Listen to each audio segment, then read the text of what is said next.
अस्सलाम वालेकुम। Last time हमने कुछ पढ़ा था intermolecular bonding, intramolecular bonding, like dissolve like, ionic reaction are fast, covalent bond is directional.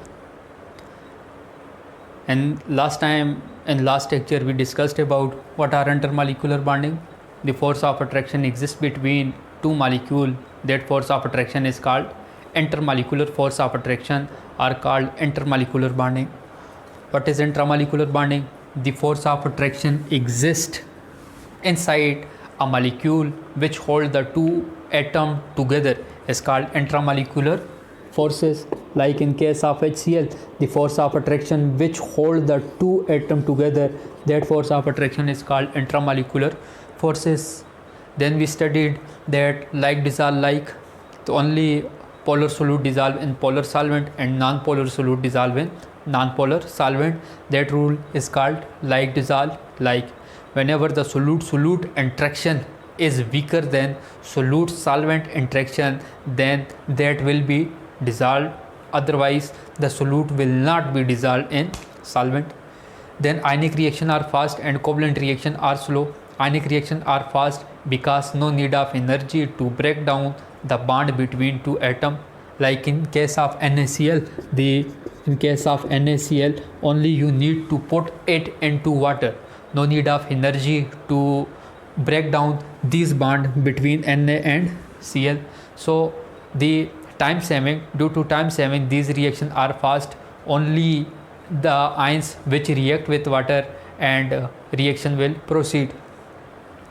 Covalent bond is directional while ionic bond is non-directional. Ionic bond is non-directional because a cation can be surrounded by, a cation can be attracted towards a negative anions due from any side, but in case of covalent reaction, but in case of covalent bond, you need a specific direction by which two atoms combine together.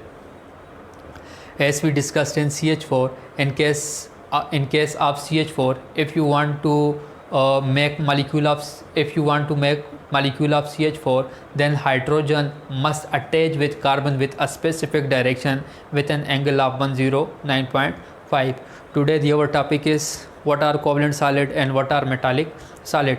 So first of all we will discuss about what are covalent solid. What are covalent solid? Covalent solid क्या होते हैं? Point number 1, what are covalent solid. Covalent solid क्या होते हैं? तो covalent solid वो होते हैं जिनके अंदर कोवलेंट बॉन्ड हो, जिनके अंदर कोवलेंट बॉन्ड हो. कोवलेंट बॉन्ड किन के अंदर होता है? तो कोवलेंट बॉन्ड होता क्या है? कोवलेंट बॉन्ड होता है म्यूचुअल शेयरिंग ऑफ इलेक्ट्रॉन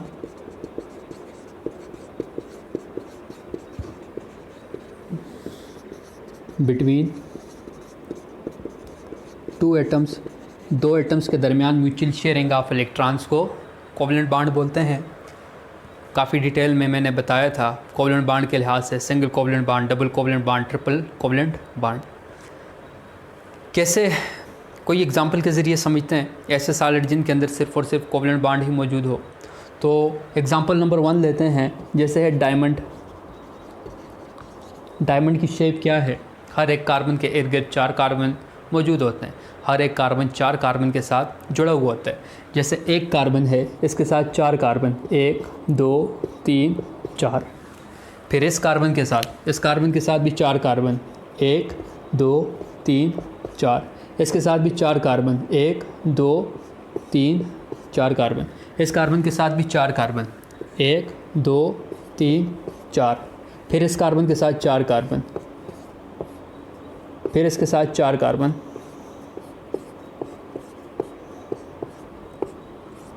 ये वाली शेप जो है ये चलती ही जाती है, ये शेप रुकती नहीं है. ये 2 डायमेंशनल में बनाई है, 3 डायमेंशनल में ये टेट्राहेड्रल होती है. कुछ यूँ कि एक कार्बन के साथ एक कार्बन, दूसरा कार्बन, तीसरा कार्बन, चौथा कार्बन. फिर इसके साथ मज़ीद 1 2 3 4 कार्बन. फिर इस कार्बन के साथ मज़ीद 4 कार्बन.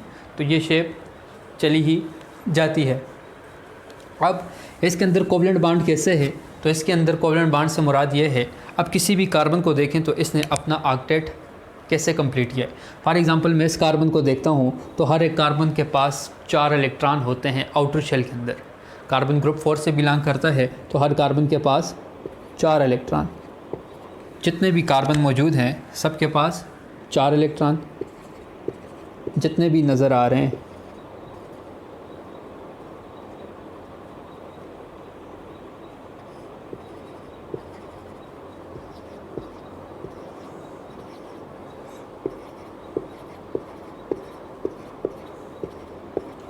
किसी भी कार्बन को देखें, फॉर एग्जांपल मैं देखता हूँ इस कार्बन को देखें, क्या इसका ऑक्टेट कंप्लीट है। कैसे ऑक्टेट कंप्लीट होगा, इस कार्बन के अपने 4 इलेक्ट्रॉन, 1 2 3 4 अपने, 5वां 6वां 7वां 8वां। कैसे कंप्लीट हुआ, शेयरिंग ऑफ इलेक्ट्रॉन हुई। इन 2 कार्बन की शेयरिंग ऑफ इलेक्ट्रॉन हुई तब 2 इलेक्ट्रॉन मिले। इन 2 कार्बन की sharing of electron, in 2 carbon की शेयरिंग ऑफ इलेक्ट्रॉन हुई तो जो शेयरिंग ऑफ इलेक्ट्रॉन से बॉन्ड बनता है वो कोवलेंट बॉन्ड कहलाता है। इसकी जो स्ट्रक्चर होती है डायमंड की वो होती है टेट्राहेड्रल स्ट्रक्चर होती है। कोई और कंपाउंड, तो इसी तरह एक और कंपाउंड हम लेते हैं silicon dioxide. Silicon oxygen, silicon oxygen, silicon oxygen, silicon oxygen, oxygen, silicon oxygen, oxygen, oxygen, oxygen, oxygen, फिर ऑक्सीजन के साथ फिर सिलिकॉन, फिर सिलिकॉन। ठीक है, तो ये शेप चलती जाती है। ये भी जो स्ट्रक्चर है, इन स्ट्रक्चर्स को जो लार्ज इन साइज़ होती हैं, इन स्ट्रक्चर को बोला जाता है जॉइंट स्ट्रक्चर। जॉइंट स्ट्रक्चर से मुराद ये है कि ये एक बड़ी स्ट्रक्चर होती है, लार्ज स्ट्रक्चर होती है, छोटी स्ट्रक्चर नहीं होती कि 2 कार्बन के एटम मिले और डायमंड बन गया, 2 SiO2 मिले और सिलिकॉन डाइऑक्साइड बन गया। ये लार्ज स्ट्रक्चर होती है। ठीक है, इसके अंदर सारे के सारे जितने भी बॉन्ड मौजूद हैं ये सारे के सारे कोवलेंट इन नेचर होते हैं। इसी तरह जितने भी बॉन्ड मौजूद हैं सारे के सारे कोवलेंट इन नेचर होते हैं। ये शेप जो है ये फिर चलती जाती है। हर सिलिकॉन के इर्द गिर्द 4 ऑक्सीजन और हर ऑक्सीजन के इर्द गिर्द 2 सिलिकॉन मौजूद होते हैं। इनकी प्रॉपर्टीज़ क्या है, इनकी कुछ प्रॉपर्टीज़ हैं। प्रॉपर्टीज़ क्या हैं, तो सबसे पहली प्रॉपर्टीज़ ये है कि दे आर हार्ड। ये जो है ये सख्त होते हैं। जिस तरह डायमंड को देख लें तो ये सख्त है, जिस तरह सिलिकॉन डाइऑक्साइड को देखें तो ये सख्त है, जिस तरह आप ग्रेफाइट को देखें तो वो सख्त है। ये इतने हार्ड हैं कि इनका melting point and boiling point भी क्या है, हाई है। They have high melting point and boiling point due to giant structure, due to strong covalent bond between them. तीसरी प्रॉपर्टी क्या है, they do not conduct electricity. Not conduct electricity. Why? Due to absence of free electrons. ये जो हैं current को conduct नहीं करते। Current को किसी सॉलिड से पास होने के लिए फ्री इलेक्ट्रॉन्स की ज़रूरत है। डायमंड और सिलिकॉन डाइऑक्साइड में फ्री इलेक्ट्रॉन्स मौजूद नहीं है। लेकिन एक ऐसा सॉलिड है जिसमें कोवलेंट बॉन्ड मौजूद हैं, उसके अंदर फ्री इलेक्ट्रॉन्स भी हैं, वो है ग्रेफाइट। ग्रेफाइट से करंट पास होता है क्योंकि ग्रेफाइट के अंदर ग्रेफाइट शीट्स फॉर्म में होते हैं। एक शीट ये है, एक शीट ये है, तो 2 शीट के दरमियान फ्री इलेक्ट्रॉन्स होते हैं। वहाँ पे फ्री इलेक्ट्रॉन्स होते हैं जिसकी वजह से करंट पास होता है। ये आपके पास है कोवलेंट सॉलिड। कैसे सॉलिड, ऐसे सॉलिड जिनके अंदर सिर्फ़ और सिर्फ कोवलेंट बॉन्ड है। कोवलेंट बॉन्ड क्या है, ऐसा बॉन्ड जिसमें म्यूचुअल शेयरिंग ऑफ इलेक्ट्रॉन होती है। फिर प्रॉपर्टीज़ क्या हैं, तो हार्ड होनी है। जो सॉलिड हार्ड होंगे उनका मेल्टिंग बॉइलिंग पॉइंट हाई होगा। दूसरे की तरफ चलते हैं। दूसरा क्या है, तो दूसरा है आपके पास metallic solid.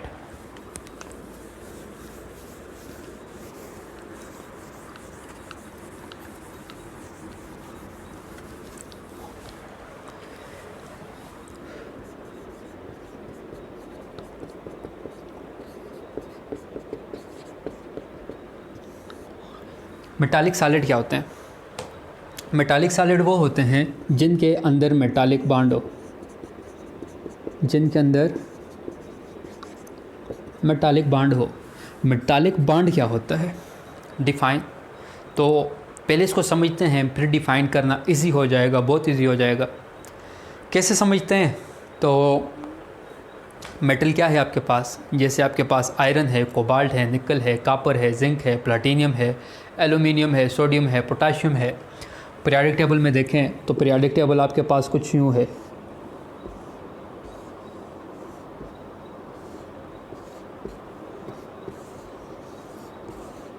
Periodic table you है, इसको बोला जाता है एस ब्लॉक, इसको पी ब्लॉक, इसको डी ब्लॉक, इसको एफ ब्लॉक। एस के अंदर हाइड्रोजन को छोड़ के बाकी सारे के सारे मेटल, डी के अंदर सारे के सारे मेटल, एफ के अंदर सारे के सारे मेटल, और यहाँ पी के अंदर भी कुछ मेटल मौजूद है। अब इन मेटल्स के अंदर जो बांड मौजूद है उसको कहा जाता है मेटालिक बांड। किसी एग्जांपल के ज़रिए समझते हैं, तो हम एग्जांपल लेते हैं, फॉर एग्ज़ाम्पल सोडियम Na से रिप्रेजेंट किया जाता है। सोडियम, इसका जो एटॉमिक नंबर है वो है 11। कितना? 11। ग्रुप 1 से है। एटॉमिक नंबर से मुराद है इसमें टोटल नंबर ऑफ इलेक्ट्रॉन कितने हैं। अभी मैं कहता हूँ आपके पास एक छोटा सा पीस है, किसका है? सोडियम का है। इसके अंदर इनफाइनाइट एटम्स हैं।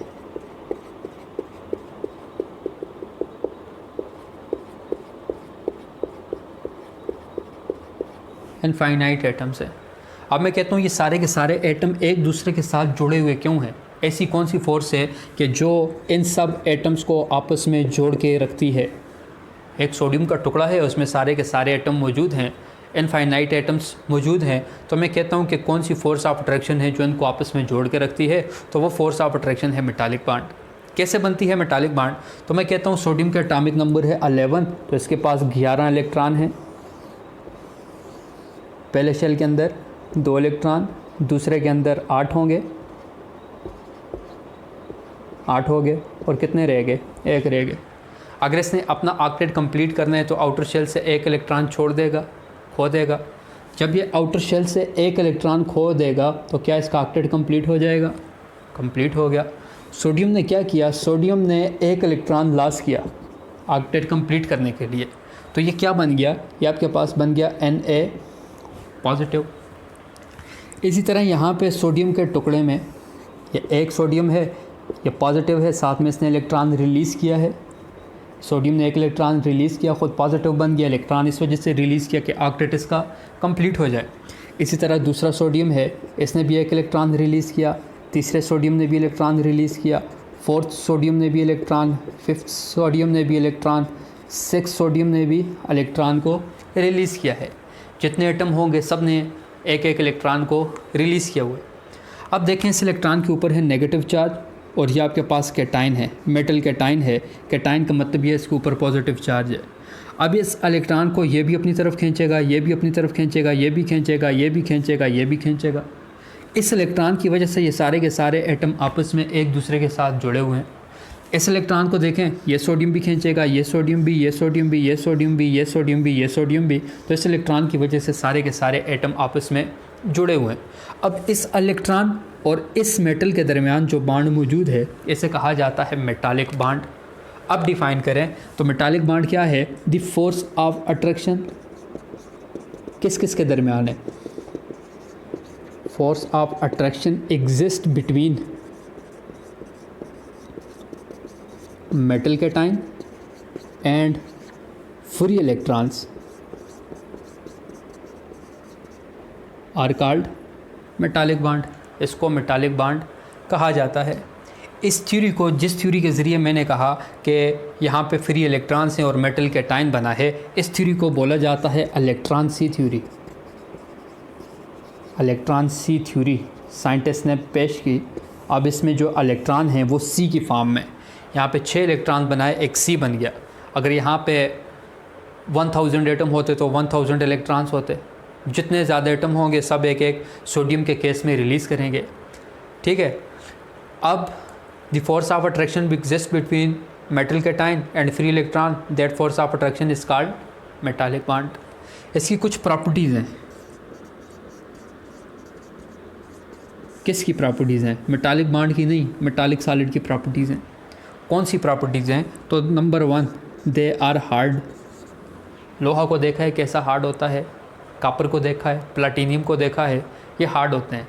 निकल को देखें, जिंक को देखें, वेनेडियम को देखें, क्रोमियम को देखें, तो they are hard in nature, but few metal are soft, कुछ मेटल सॉफ्ट भी हैं, they are too soft that they can be cut with knife, ये इतने सॉफ्ट होते हैं कि इनको नाइफ़ की मदद से काटा भी जा सकता है, जिसमें इस ब्लॉक में यहाँ पहले ग्रुप में जो आएंगे ये वाले जो हैं ये इतने सॉफ्ट हैं कि इनको नाइफ़ की मदद से काटा भी जा सकता है।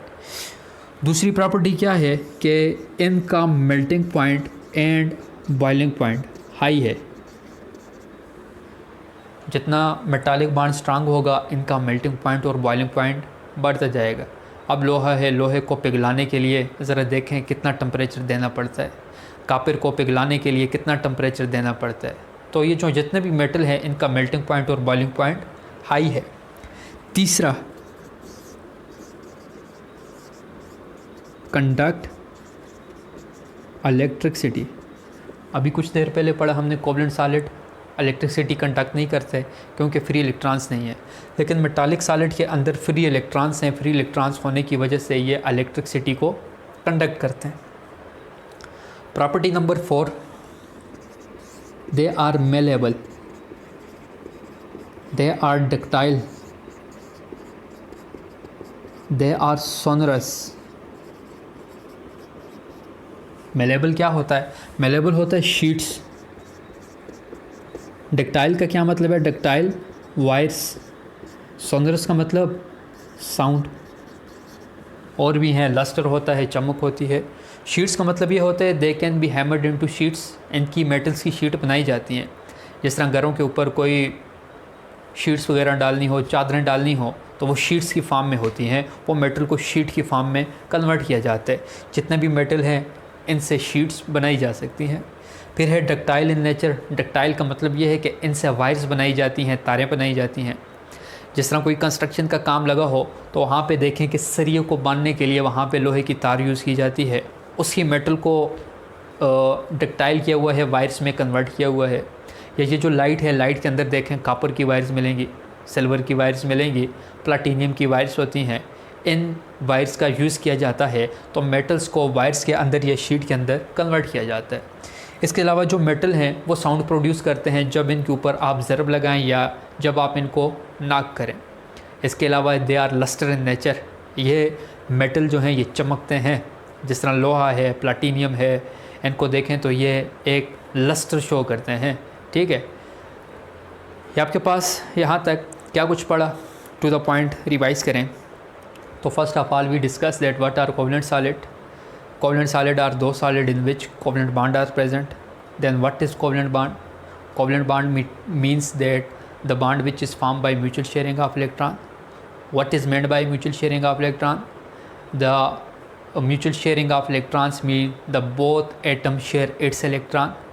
What are the example of covalent solid? The example of covalent solid is diamond. Each carbon is surrounded by another 4 carbon. Each carbon is surrounded by 4 carbon and the shape of diamond is tetrahedral. And another example of covalent solid is silicon dioxide. Another example of covalent solid are graphite or carborundum. These all are the example of covalent solid. What are the properties of covalent solid? They are hard in nature. Due to hard they have high melting and boiling point. They do not pass electricity through them. Then we discussed that what is metallic bond. What is metallic solid? Metallic solid are those solid in which metallic bond is present. Now what is metallic bond? The force of attraction exists between the metal cation and electrons and free electrons. That force of attraction is called metallic bond. Due to that force of attraction all the cations are held together. Okay, then what are the properties of metallic solid? The properties of metallic solids are: number 1, they are hard. Due to hard in nature, they have high melting and boiling point. They have free electrons. Due to free electrons, they can conduct electricity. They are malleable. Malleable means they can hammered into sheets. They converted into sheets. They are ductile in nature. Their metals can be converted into wires. Sonorous, they produce sound when we do knocking. Then they produce sound. That's all for your today's lecture. Thank you.